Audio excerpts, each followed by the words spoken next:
So unfortunately, he was trying to hack into some people's Riot accounts. Then he carried that through, got into their Twitter accounts, took down a lot of Twitter, and as a result, we've had to have a replacement.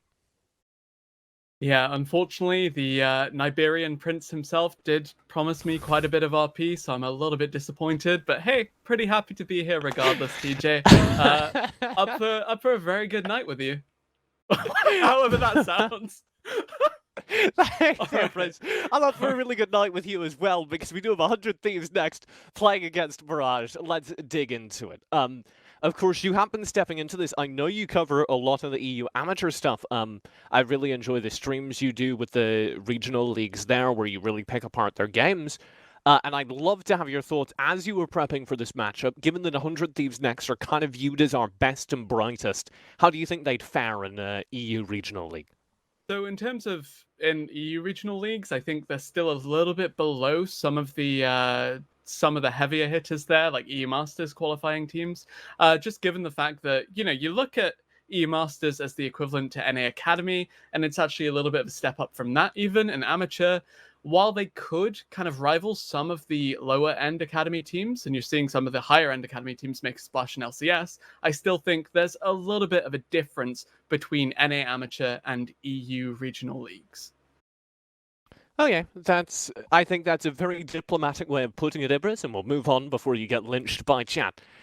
Let's take a look at these two teams specifically. As I mentioned, 100 Thieves next are currently our best and brightest, although they did just have a crack in that armor exposed, as Rafa and the lads were talking about when they lost that 2-0 to a new Esports. On the other side of the table, we have Mirage, who are a strong team, but have kind of been struggling as of late. Yeah, honestly, from what I've seen from Mirage, hasn't been too promising. But you look at 100 Thieves next as being that super hyped kind of prospect. 5 big carries across all the different lanes. But Mirage, certainly no slouches, at least until the past 2 games that we've seen from them. I was so sure. I was like, all right, great, I'm off camera. I'm going to take a drink of water, and boom, my camera comes back. Thanks, producer Lord. To the big ban, 100 Thieves next in the quarterfinals. Start things off as you would expect. High focus towards their star jungler, Kenvi, who does get himself a Graves. We also have Orianna and Ezreal in the first cycle, into Ashe and Akka. Yeah, so the thing about this Kindred ban from Mirage meant that they were really prioritizing that Trundle. That's why you saw it as the last ban from 100 Thieves next. Graves, fairly safe blind pick. You can run Nidalee into it, but it's not spectacular. You have the flexibility of this Echo, and this is something that Mirage have been doing repeatedly, and that is picking mid on second pick, and that opens up the response of an Orianna without any fear of the second phase of bans, really trimming out that mid pool, because a lot of mid laners that pick Orianna on third pick oftentimes just have 2 mid bans to follow, and it becomes increasingly more difficult to deal with that big teamfight comp. We put a lot of emphasis towards this bot lane. I do want to highlight, there was no Aphelios ban here, and we got Ashe v Ezreal. Mirage picking that Ashe. Do you know why maybe that's happened? Do you want to unpack maybe that logic between a bot lane duel that we had highlighted? Asilian is Mirage's best player as the ADC. Yeah, so this Ashe is very utility focused, can reveal the enemy jungler level 2 and get you a good idea for his pathing once you tick over for that Hawk shot. As well as that, though, it opens up opportunities for roams from your support, just because the nature of the champion means she's hanging back, not really playing the lane, and it gives you some additional engage. And that's why I like the Galio, because not only is it flex pick in tandem with the Echo, but it's additional follow-up engage, and you've seen the Mirage are happy to flex these picks around. We do get that bot lane nailed down. You get the Ashe down there alongside a Bard. So we're going to have what we've seen a lot of from Ashe Bard lanes, which is the Bard can roam a little bit more. Ashe is pretty safe behind turret if she wants to be, but you can also accelerate that. My worry there is that we were talking about this whole draft and we said Asilian needed to be the focus. Mirage needed to play through Asilian. And I'm a little bit worried that they're not drafting for that. Yeah, with the Bard kind of indicating you're playing for the more map-centric kind of playstyle does kind of put a bit of a burden on Mirage here. You know for a fact that Galio is going mid as well now, with the support locked in, so that is an Echo jungle, and suddenly all the cards are face up on the table, and it's pointing towards a counter pick for Tony top. But you've seen him, when he gets a favorable matchup in that top lane against Tenacity, he can't transition his leads into big carry performances that the team needs. And we had this problem. These two teams did play during Big League, and 100 Thieves absolutely destroyed Mirage, 3-0. And that was despite solid focus in the top lane. Tenacity, who's supposed to be one of the stars of this 100 Thieves team, got knocked behind his tier 2 at like the 10-minute mark. And despite that, Mirage weren't able to get anything out of the game. So I'm worried if our focus drifts that way as well.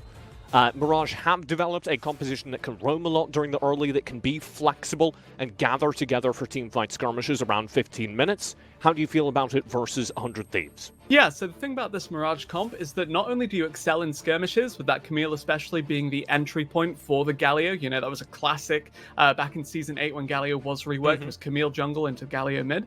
But as well as that, just think about the fact that Bard has such good rotations. You can see an 8-minute Herald from either team. Once Ashe takes over 6, you have the Arrow. So many long-range engage options, but conversely, you do have a really crazy front-to-back team fight if Ezreal can maintain some space, have the big beefy frontliners stand between him, Orianna, and the rest of the Mirage squad, and just play back. The thing about 100 Thieves next comp as well is that Orianna, if she gets one good shockwave before the Echo can press R, before the Camille can go untargetable with her R, you can just steamroll a team fight off of one really good Orianna ultimate. These two compositions both skew towards solid early and mid games. I think that's a particular focus here for Mirage, who absolutely need to get out ahead early.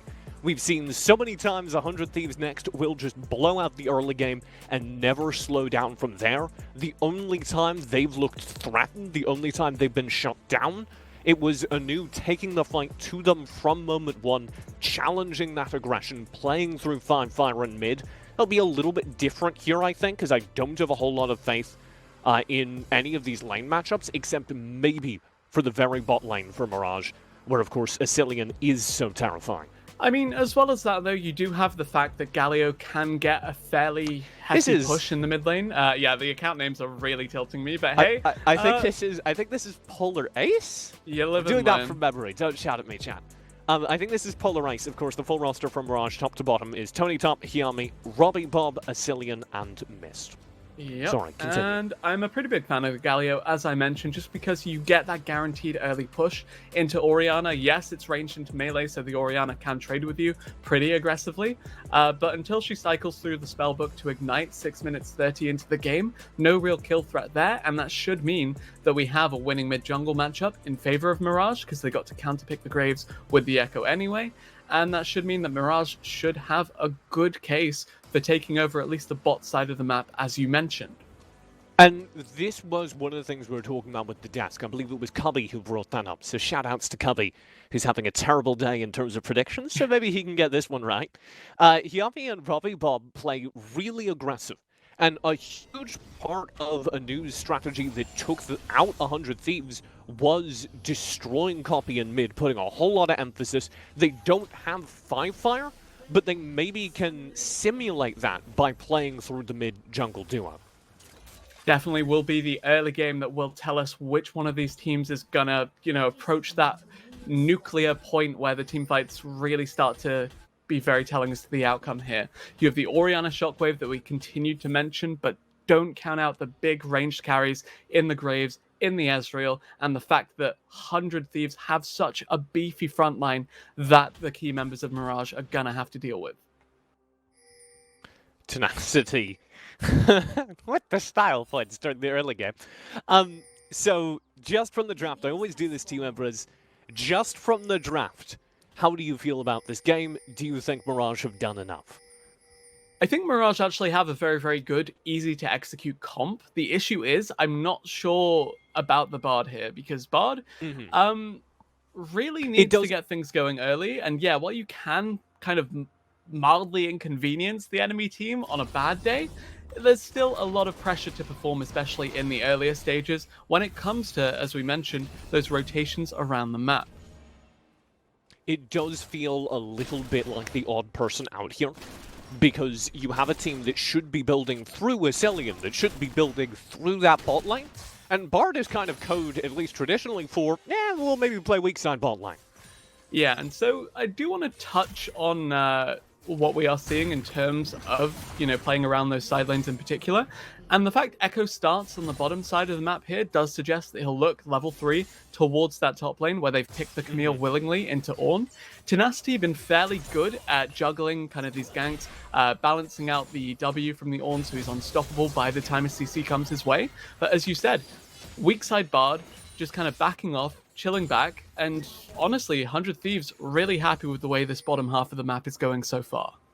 Yeah, and that is, maybe to spin this, to try and get in Mirage's head. If their decision, if their call is, we're going to play through Tony Top in the top lane, you can see how they arrived at that conclusion based on the games they had versus 100 Thieves during Big League. If you remember, there it was Tenacity going down early, it was bot lane constantly being ganked by Kenvi, and I can see how you extrapolate that to, okay, we just need to double down on Tony Top and make this top lane work. But I don't know if I agree with it as a strategy that works once 100 Thieves are playing into it, if that makes sense. I think that works if 100 Thieves are still playing bot lane focus, but they're not going to, right? The big criticism we had of Tony Top when he did put on that near awesome carry performance the last time we saw these two clash over when we looked at the big VODs was that the Vlad he was piloting, despite steamrolling that early game and having tons of resources poured into him, could never find backline access, could never find his way into the fights, while Camille, very, very binary in that regard. You just dive in with the hook shot, get a good follow-up from the Ash Arrow, get a good Galio ult down as well, and a tremendous, setup is really, really easy to find on a champion like this. Just super easy to execute comp coming through from Mirage. Super easy to execute comp. We will see if they can survive this early presence, though. Kenvi is in the area, and I'm worried for what might come towards this bot lane. This is the constant story of that Big League series. It was Kenvi in the bot lane, it was Eon and Auto reaping the benefits. Oh, that's a good hook. Already, they're going to be able to drag Mist down, but not enough to full engage. Yeah, the empowered Bard W really does heal for quite a bit, especially in these early stages of the game. Actually didn't see any of those skilled at level 1 and then placed mid, which is what a lot of players really do, I guess because Galio doesn't need the extra help to win lane early. The Q at level 1 for the Bard would have meant that he could have maybe traded back onto Nautilus, but didn't actually see that. And Mirage, state of the bot lane right now is absolutely fine, as long as you crash this and then, just go for a reset. Ashe, by the way, a little bit more forgiving on the itemization than the Ezreal, who does, of course, have to wait for the tier gold before he can even think of returning back to base. I want to keep our eyes here mid, as Copy does get taunted, actually. He's going to eat a full Galio combo and still come out on top of the trade. And he was maybe the biggest question mark for people who watched that a new victory over 100 Thieves. Can Copy keep it up? Oh my god! Ascelion just caught out! Auto doesn't have enough damage to finish that, but it's a reminder. It's a message. Yeah, and you said Copy was the man to watch from this, but conversely, you also had still a few question marks about Auto post-lane swap, because this guy, career-long AD carry, swapped to support this split, and, well, as soon as we talk about the bot lane, the mid lane, it's top lane where the action happens. Tony Top will be able to keep himself safe. Just stepping back behind that turret, Ibris. Yeah, anyway, back to me slandering Auto, being like, this guy is not good at support. He is tremendously good, actually. And he does a very good job at leading Yeon in the bot lane, who's, of course, a new introduction to the roster himself. This could shape up to be a 3v2 here. It can be, all the way in. The Bard stun missed, and that might spell doom. You will have the heroic entrance blown here. Nobody caught in it. Copy at the very edge. Did get knocked up, but nothing else is going to come from this. Mirage really need to get out here before Copy can get back into this fight. Him and Auto are chasing down Robbie Bomb, and all of Mirage's HP bars suffer. Nothing else should come from this, though. Even with that hook landed, Bob has to flash away, but that will be the end of things here in mid lane. Yeah, no mana for the shockwave there from Coffee, so not too much that 100 could have done to follow up on that. But end of the day, Mirage, they're being proactive, which is more than we can say for them in the last time these two teams clashed. And honestly, it's working out for them so far. You're scaling up on the Echo, got at least one Dark Harvest stack there. I guess just one, because you didn't get a kill to reset. And yeah, as we said, name of the game, scaling, scaling, scaling, and then picking some crazy engages the longer the game goes on. So we got time to do a podcast, Ibris. What's your favorite Pokemon? Everyone else got to say their favorite Pokemon. Yeah, well, Quillfish would be my favorite Pokemon, TJ. Thanks for reminding me, kind of outing me on that one. What does Quillfish look like? What is Quillfish? He's a blue pufferfish, and he's, okay, unsurprisingly, both poison and water type. Don't know what else to tell you here, except that, yeah, as soon as the enemy jungler gets spotted topside, you can easily take a free Drake. That Drake, not your favorite Pokemon, will be scooped up to 100 Thieves next. Can be keeping his dominant map presence. I'm wondering, so tell me, are you like not in a Pokemon generation? Were you kind of peaking at the Pokemon age where Pokemon was in that kind of lull between generations 4 and 6? Are you sniffing out that I have no firm opinions about Pokemon? I played like one of the DS games, and that was kind of it. Diamond, Pearl, or Black and White, I guess. Black and White, I think. That was the worst. That was Generation 5. Yeah. That's why. It's underrated, you actually. figured out. But, yeah. I didn't. One of my friends was a Korean kid who owned every single season of Pokemon on VHS and DVD. And whenever I went over to his house, he would make me watch them, and I didn't get it. So shoutouts to Milo. Were they in Korean, by any chance? No. That could explain why you didn't understand, TJ.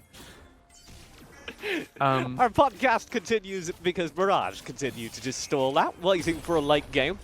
100 Thieves doing likewise. There's no real urge to engage from them, especially because they're winning all of these early game fights. Yeah, it's going to be up top Drake into Rift Herald. Yeah, exactly that. 8-minute rotation up top with your priority, shift it up, and actually really kind of tragic that you're seeing the Ashe Bard bot lane be behind on the rotations. We said early skirmishes would go in favor of Mirage. They have such an easy to execute comp. Still not opting into it, still saying, look, we'll play the scaling game. And by the way, speaking of that scaling game, tier Orianna, Seraph's Orianna.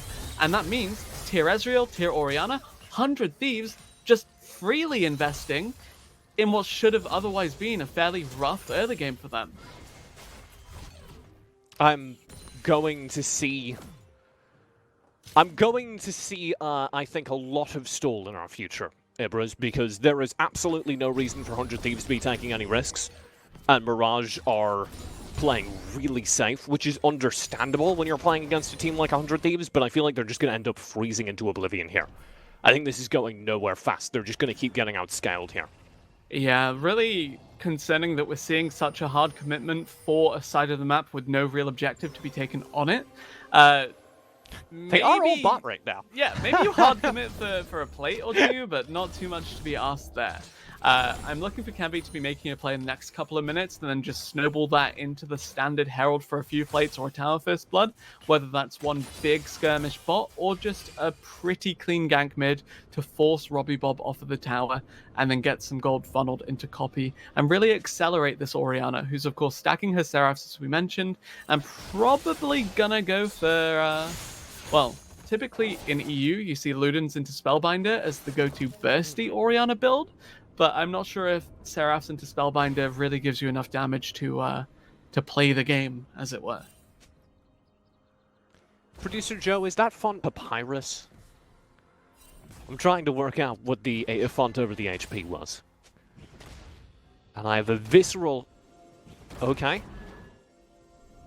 I am told that it is in fact the HP font in the game. So the video game League of Legends has Papyrus as a font. Which is news to me. The same font as the logo for Avatar. Finally, 100 Thieves will start our action. That's going to be down here in the bot lane with the Rift Herald charging in. It will be cancelled.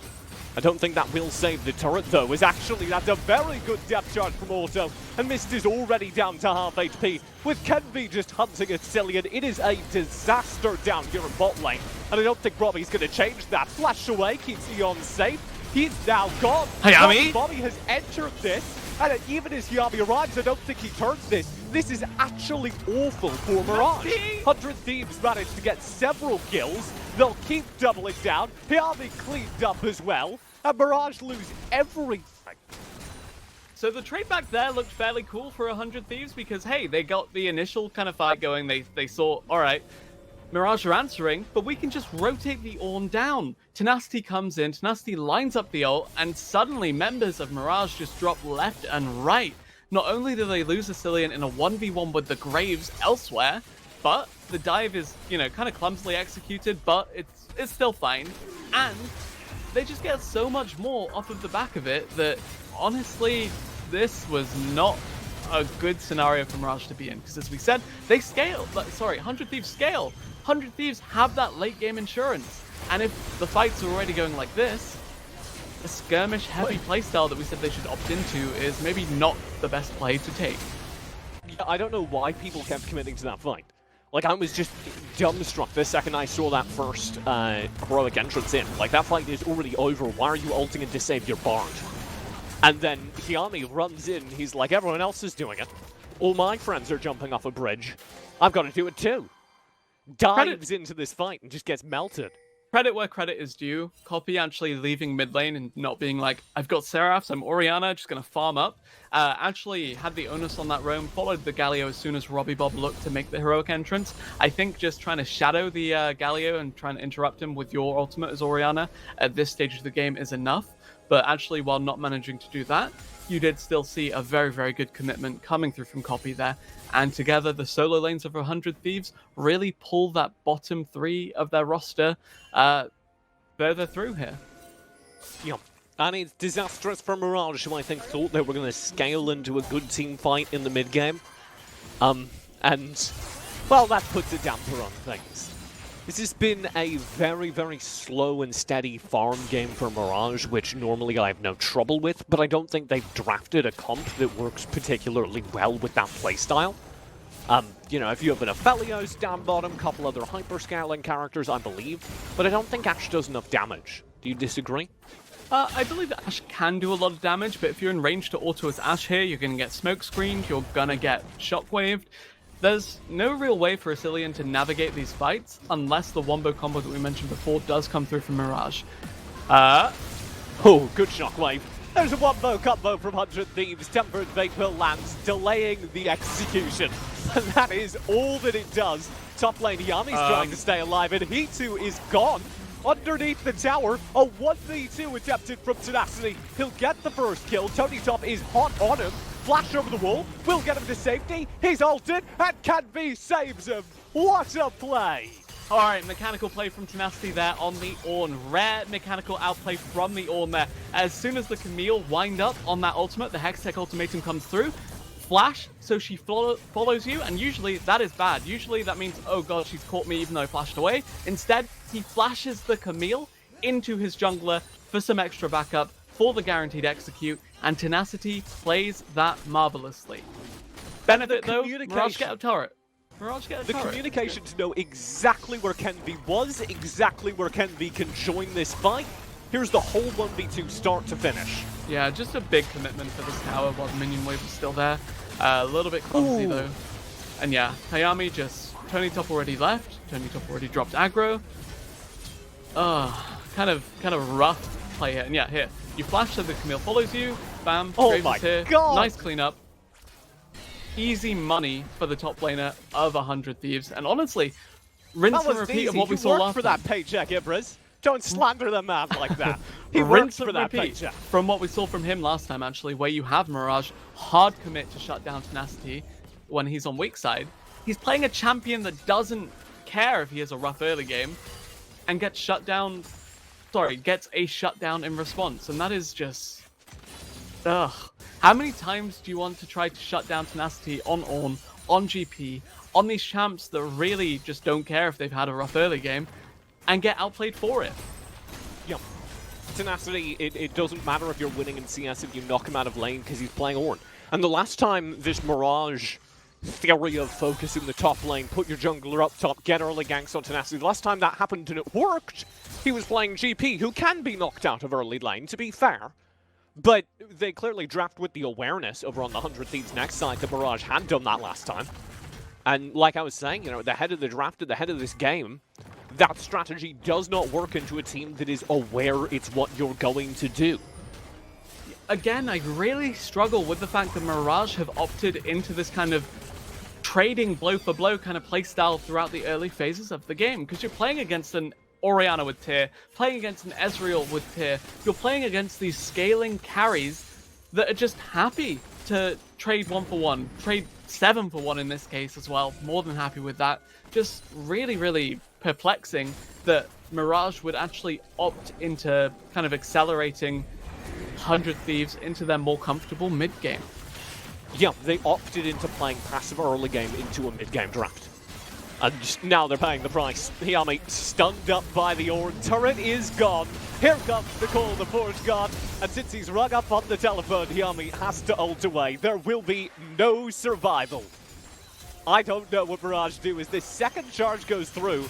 Magical Journey from Mist gets him behind the turret, but the rest of his teammates, who are right behind him, by the way, have to take the long way around.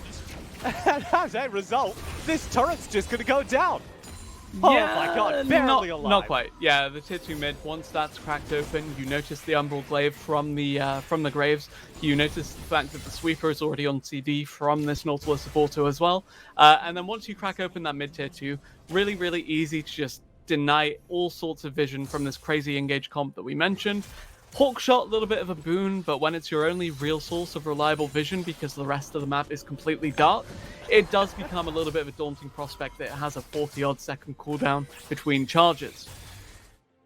If you needed a reason to believe on 100 Thieves after they had a somewhat shaky series during Big League, or Upsurge, you're like, oh man, I'm not sure if they're still the top team in NA Amateur. Here is the showcase. Here are 100 Thieves demonstrating they still deserve to be favorites, not just here in Challengers Uprising, but I think across the SGC circuit. This has been a just pixel-perfect performance so far. Yeah, beautiful vision being shown by producer Joe there. Shout out to him, as we always give him at this point. Pretty sure he's tired of it, but that's my first one for him. So, I know producer Joe. He's not tired of praise. Yeah, just honestly seeing how much vision control. Auto kind of sat AFK there. Oh no, he's revealing with the red trinket over the wall, so Young can get the god. Okay, nice. Yeah, yeah, honestly, just showing you that River in full control of 100x here. They can just continue to choke out the vision, fish for picks with Nautilus. And honestly, as we said, happy to trade blow for blow. Happy to have that quieter kind of next couple of minutes. Just waiting for the Drake to spawn so they can get the Soul. Waiting for Baron to spawn so they can get the Baron. Waiting to rack up stacks on the tier of the Ez, because Ori's is already more than ready at this point. And yeah, Kenvi, by the way, massive on this Graves. Yeah, we were having this conversation at the very beginning of our prep today. We were talking about, you know, who's the best player over 100 Thieves next? Who should our highlight be? And you were like, oh man, Tenacity's terrifying. And I was like, yeah, but every single game, they full ban out Kenvi because you cannot let him do this. Oh my god, stays ahead of the Ash Arrow. Turret will fall. And here on the Graves, Kenvi is a monster yet again. Yeah, you might think that Orianna Cleanse is for the Galio taunt, but no, it's for the casual Ash Arrow across the map, of course, because Orianna, much easier to lock down than anyone else on this team, as you'll just ease away, as you're seeing now. But on the other hand, we haven't really seen too much proactivity from the engage potential that Mirage are actually still rocking. Gonna have to see some of it in 2.5 minutes when the Infernal Soul does come through. You say engage potential, but at what point during this entire series have Mirage engaged on anything? Oh, here we go. No, hold up. Hold the phone. I've got this right now. Never mind. Yeah. Well, it happens. And honestly, yeah, we've stressed time and time again there's engage potential from Mirage, but at the same time, they're so committed to just keeping Tony Top in a side lane that this Camille entry point, the free Galio ult into the backline, never really gonna find its mark unless something drastically changes. But given the fact that this has just been the story time and time again in games past the Mirage, it's just a really, it doesn't bode well for them. I'm really disappointed by Mirage because it felt like they didn't identify the win conditions. We said during the draft Mirage need to do something early, they need to take the aggression back to 100 Thieves, they need to play through either knocking Copy out of mid lane or shutting down the bot lane, and they kind of just play defense all game. And you're now at a point where you've given up literally everything, and your odds of winning the game are going to continually get worse the longer it goes. And they're still just playing defense. And I understand, what are the alternatives in this situation, but if they'd been much more proactive from minute one, I don't think would be here. Yeah, it's an arrow. Auto has to go into stasis to survive it, and he may be gone here. Rotate is coming through though. Watch Kenby on the flank. Northo's got enough HP. There's the assassination attempt from Kenby, and they all spring on him. Kenby might have bitten off far more than he can chew, but he still gets away. A flash to safety. Kenby's low HP, but it doesn't even matter. He just took a 1v4 and got away with it. Yeah, the return on the Graves Q unfortunately going wide there. Cillian escaping, flash intact, TP coming through in the mid lane. It's Robbie Rob on that Galio. Not too much that Mirage can actually expect here. They did a good attempted catch onto Auto. The fumbled Naut hook meant that the Nautilus did eat the Bardol after flashing. Looked a little bit clumsy. Not enough damage at this stage. Not enough damage for the foreseeable future. And Mirage, even though they are 5-man strong right now, not able to contest the Drake. Ooh. Engaged. Heroic entrance already spent. It's too late. Nobody's caught it. The Eon is down. Tenacity is now just having to play defense, keep Copy alive as this engage comes through with the damage gone. This could be huge. Mirage get 2 more kills. It's an excellent stunt for the Bard of Mist. And now with Kenby lurking in the bushes, this Drake is all but secured. And finally, Mirage have struck back. Alright, so I said they weren't able to contest the Drake, and that was before Yeon got caught over the wall. Good layering of the CC, good decision to TP the Galio mid. It looked a little bit risky because the echo was already low. You saw Kenby not contest that Drake because he needs to stay alive if he's gonna stop this Baron play. Arrow! Oh, stunned. The Ash Arrow. Tenacity off the TP will be here in time to say something about it. He says he's out. He has no contest other than the Horde at the very back of the fight. That'll slow things down for sure, but Nasty. I don't believe this. 100 Thieves Next have just taken several successive 1-on-4s, and they're making them way closer than they should be, but they are losing them. That's now Tenacity and Kenby down before this Baron take even begins, and Mirage are suddenly back in this with a fighting chance. Absolutely fine to take that trade if you are 100 there, though, because you shut down a Cillian, the major source of DPS on this lineup, the major source of Baron threat, now off of the table. Mirage, not only did they lose their AD carry and their primary DPS source, but Shockwave and Depth Charge, both available for the Orianna and Nautilus respectively, does mean that any kind of Baron power play in a choke point is gonna be a bad time for the squishier members of this Mirage lineup. Here's the beautiful fight that started it all, and here's the beautiful fight that really secured the takeaway on the Dragon Soul. That Bard stun right there. Mist spots a lineup and it just happens. The arrow was nice too, by the way. He's beginning in live. I do want to call that out. This is 100 Thieves actually poking that Baron as we do get the replay. Yeah. 100 Thieves now halfway through this Baron HP. Mirage are in the area. This is not a safe take at all, but they do have enough members to make this fight interesting as they force it, and Auto does. Call the Force God will come through already based on no HP. Ignite will not kill him. Kenby does. And Robbie Bomb is so separated from the rest of its team. He has to flash to get away. Already down a player. 100 Thieves make up for their mistakes in no time at all.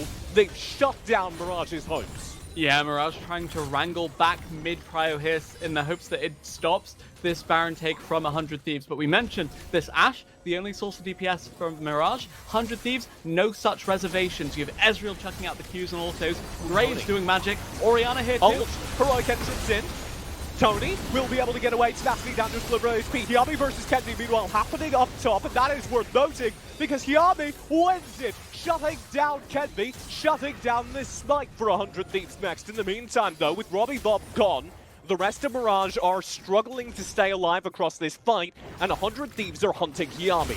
They will get him into this bush, stunned up by Tenacity, and they should be able to shut him down. Tempered Fate isn't quite timed right, and he'll go down as a result. Mist coming in, wants the shutdown onto Tenacity. That would keep this fight going, but they're at such a player deficit. Tony Top with the dive into the front lines, doesn't have the damage. Auto's got nothing. Azilian is trying his very best in these bushes, but he's been warded and shut down. And with no HP remaining, 100 Thieves can't take the Baron, but they will be able to stall out this game with a player advantage.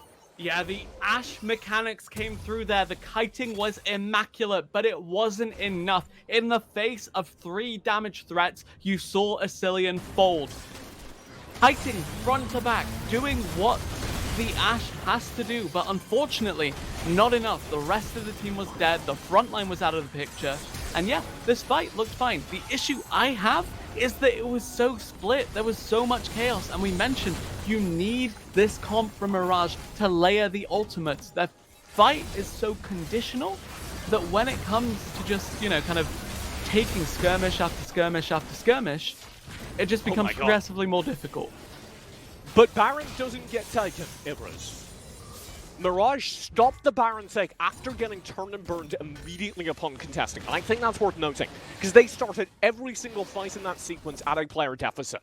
And still, 100 Thieves next did not get the Baron. They did not get the soul for the Infernal Drake. And that means Mirage are still in this, and that's much more than we thought they would be. I feel like I've seen this blue buff contested quite a bit this game, but yeah. Kenby does like his 3 buffs. Man's got to have at least 3 buffs on his body at any given time, otherwise he's out. Yeah, the 28-minute takeaway there, kind of rough. Something I do want to touch on, by the way, is the fact we have Infernal Soul spawning in 10 seconds. Again, kind of puts the pressure on Mirage to face check into this vision. Good hook starts this fight off. It's Yami forced to already spend his recall. Watch Tony Top in the meantime, all the way down the bottom of the screen. Does get the heroic entrance to save him, but it will not keep him alive. Tenacity and Kenby had so much damage. And Robbie Bob committed again, trying to save the day. And that hero's been shot out of the sky twice now. Robbie Bob is gone. The army was picked up top.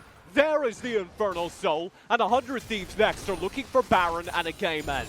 I mentioned the Ashe kiting in the previous fight, but this time around, it was all Kenvy on the Graves. As soon as the Galio tries to get in range, as soon as the Camille dives on him, back, through the smoke screen, you have a good quick draw as well, and just create so much space until you're ready to turn it around.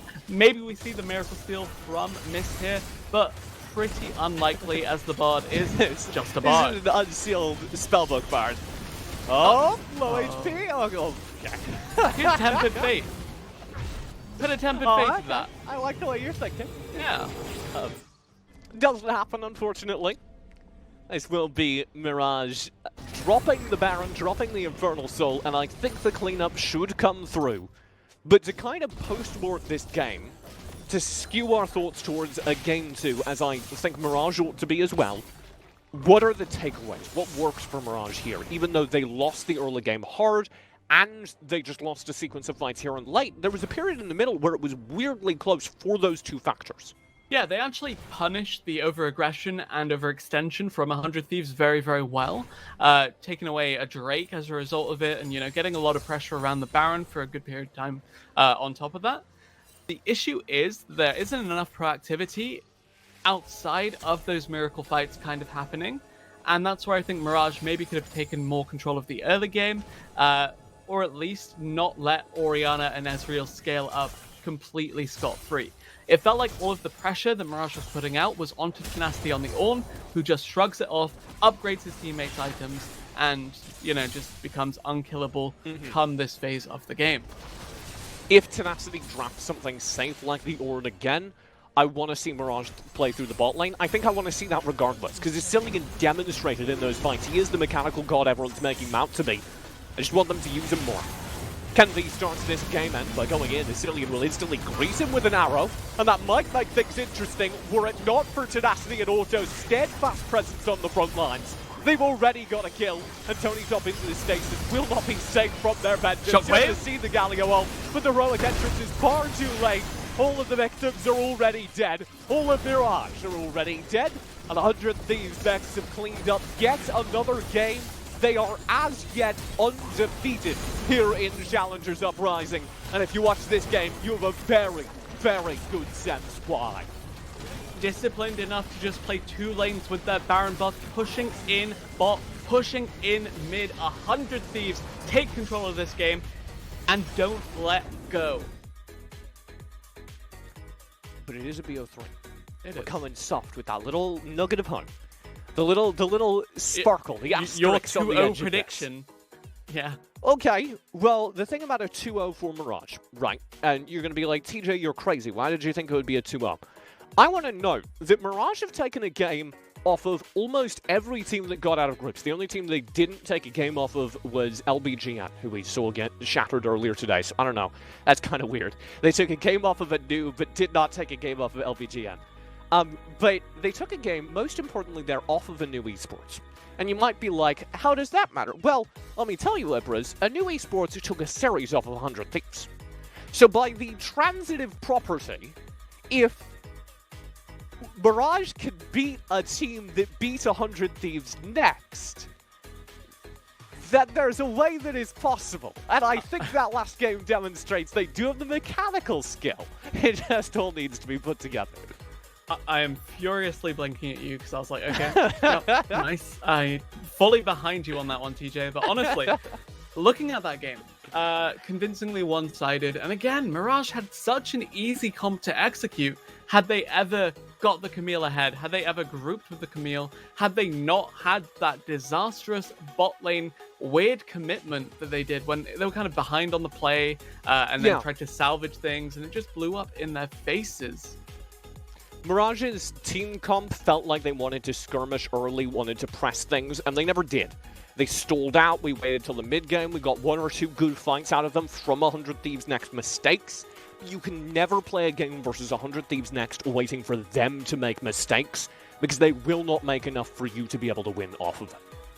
Yeah, and I felt like this Ashe we kind of hyped up here as being that information feed for the rest of the team. Couldn't even put up significant damage numbers this game, never really got to play the lane, never really got to play the game. And honestly, I'm a little bit underwhelmed with Mirage's performance this game, largely due to the complete lack of proactivity in the earlier phases of this game. Yeah, I think the big takeaway is that Mirage need to play through that bot lane, need to be more proactive, and they do still have a game 2 to do it. Don't go anywhere. We have map 2 between 100 Thieves Next and Mirage when we return just after this.